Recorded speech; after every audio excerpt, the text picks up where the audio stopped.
Hello and welcome back. Today's another episode of the Unhuntables with my good friend and fellow coin tuber Grosey. Hello.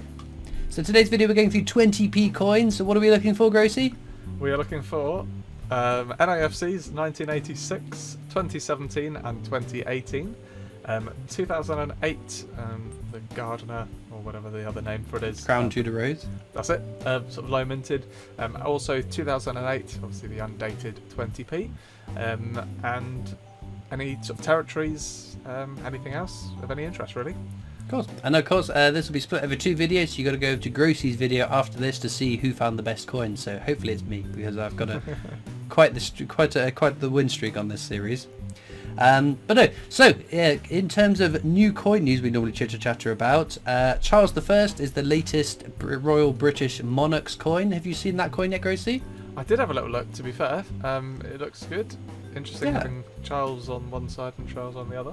Exactly. And I believe that there will be another one later in the series, 'cause obviously Charles II will appear on it. It's basically a collection that's taken the portraits of historic British monarchs, put that as the reverse, and then the current monarch as the obverse. So previously was Queen Elizabeth II, is now Charles III on the obverse of those coins. I must admit, it's not a collection of coins that I have bought into. I don't think you've bought them either, have you, Grosey? No, it's just a bit too expensive for me, but if I was going to buy them, the 1 ounce silvers would be the one I go for, but Yeah. if they did them as £5 coins, then absolutely, but sadly it's not the case. Agreed. And I think the thing with this series is there are some of them that look really cool. Yeah. Some of them I think are really, really nice, but then there are others like the King James okay, let's get it right. King James I of England, 6th of Scotland.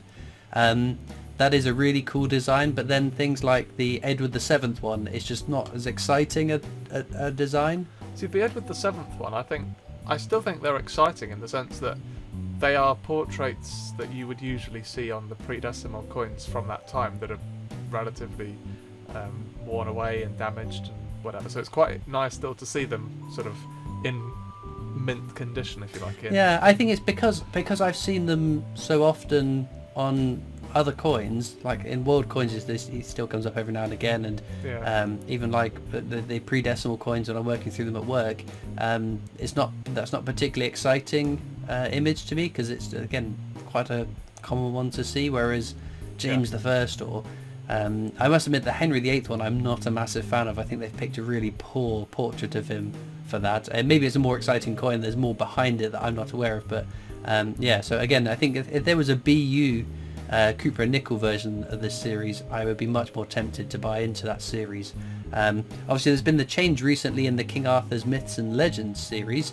They now do brilliant uncirculated improved coins, because previously it's all been bullion coins in that series, and if they were to change partway through this British Monarch series, I would be a little bit frustrated, because I would be tempted to want to go back and get the other 1 ounce silvers, and some of them have done quite well monetarily wise, but yeah. So the other cool release was the Britannia, the Proof Britannia for this year has come out. Have you seen the design yet, Grosey? I've not seen anything. If you haven't, that makes it even better, because it's quite an intriguing design. So if you want to get that up and have a quick look at it, so it's what is it? Proof Britannia. Yeah. So the Proof Britannia, designed by Jonathan Oliphey. I don't know how to pronounce his surname, but I believe he designed 1 or 2 of the Olympic 50p's, and he has done other coins since. Is it Britannia Proof range? Yeah. I'm having a look at it. Oh, with the 2 sort of horses on. Yeah, but have a look at those horses. Look at their hooves.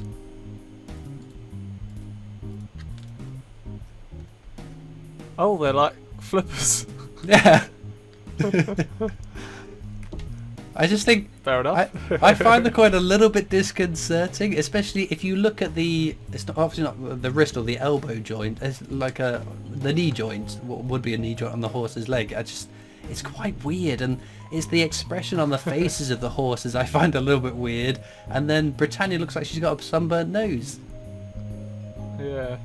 It's just a bit odd. I really like last year's one, the 3 Ages of Women. I thought was a lovely design, whereas this one I was a bit like, not too sure about this one. But if you look on the actual, like the sketch of it, the sketch of the design just on the right of the picture on the website, it looked a bit better in sort of sketch form.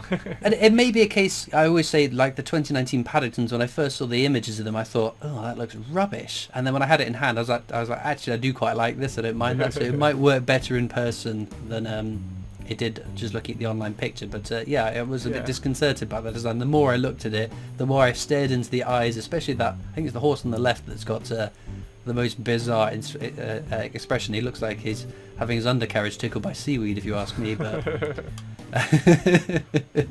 it's a cool one nonetheless. It's an interesting addition to the massive range of Britannias there are out there. But what, would you buy that coin, Grosey?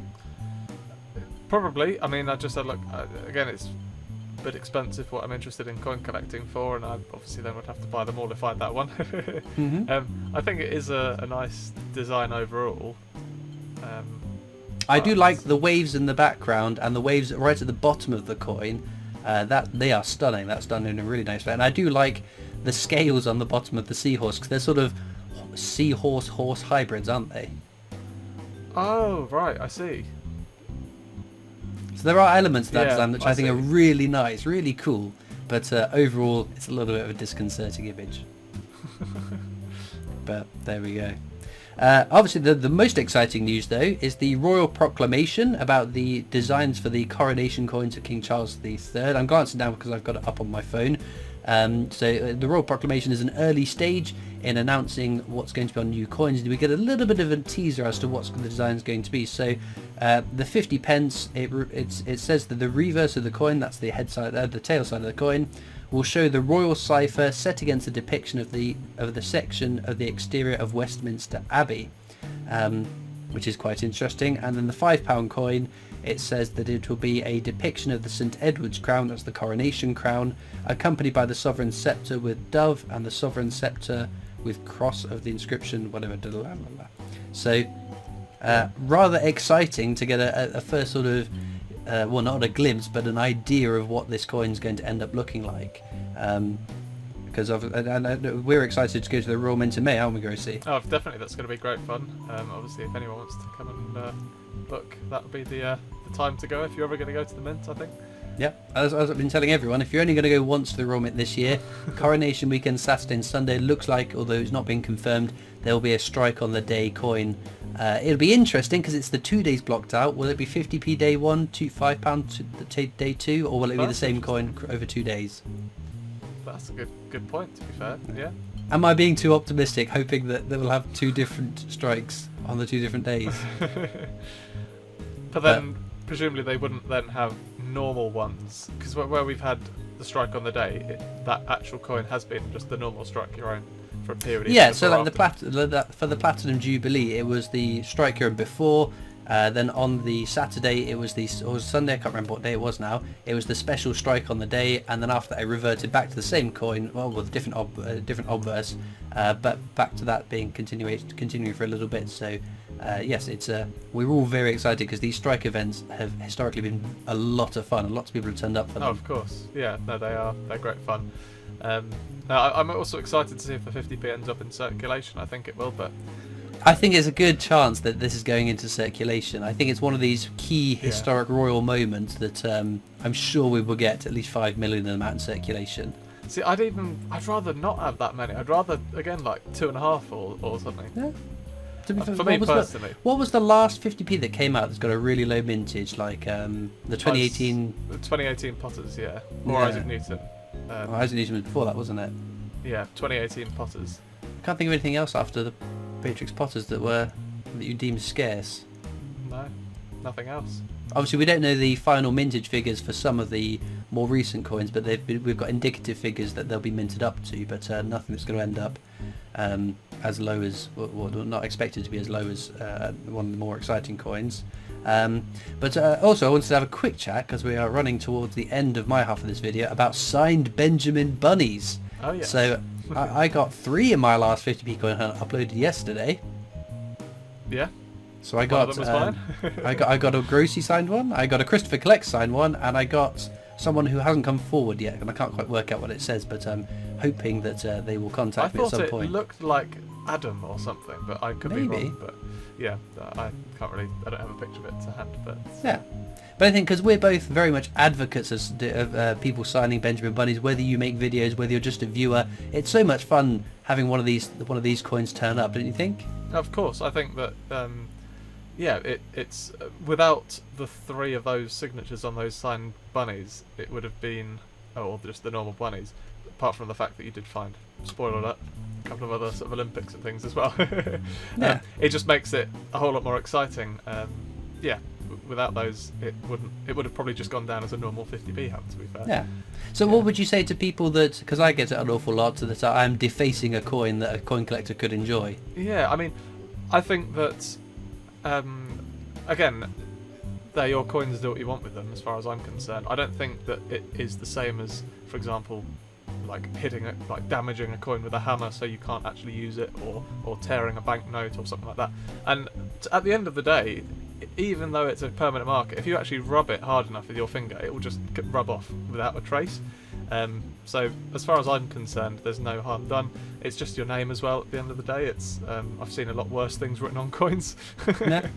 My argument is always, it's a Benjamin Bunny, it's the most common coin in circulation. If that's your first Benjamin Bunny you come across and it's been scribbled on, you're going to find another one anyway. Oh yeah. And again, but you can rub it off. Like you can rub the writing off as well if you want it to be gone.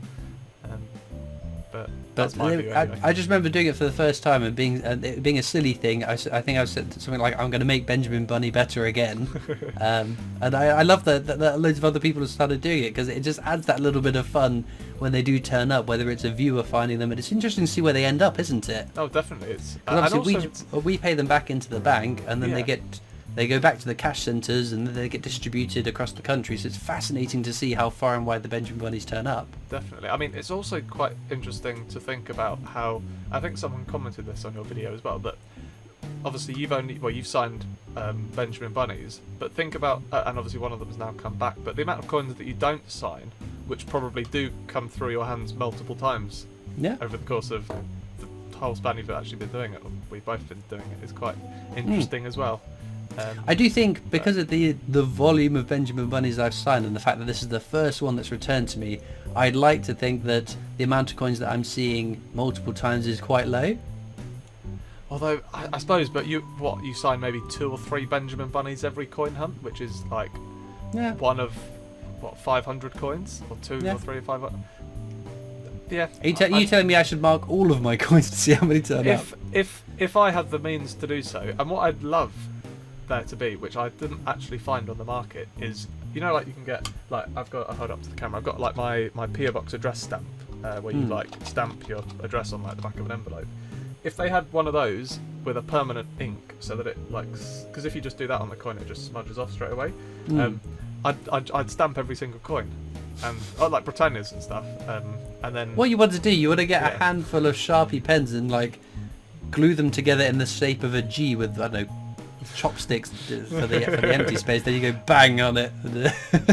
Not like your own sort of mint mark. Yeah. Well, you're not putting a mint mark. You're just making a G out of Sharpie pens, and then they're all like, it'll be dots or whatever. What you could do is get some. I did that with 10p's once. I got like 4 different colour Sharpies, held them in my hand, all next to each other, and sort of like a triangle.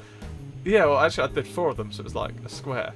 And I did actually find one of my own 10p's. Came back to me relatively soon as well. But I think, it's interesting to see, because the vastness of how many coins are actually out there is a lot more than what you can actually probably get your head around. I can't remember. They did an answer. Was it 56 billion or something? I think it's something like 27 billion. Like 30 billion is what they aim for, apparently.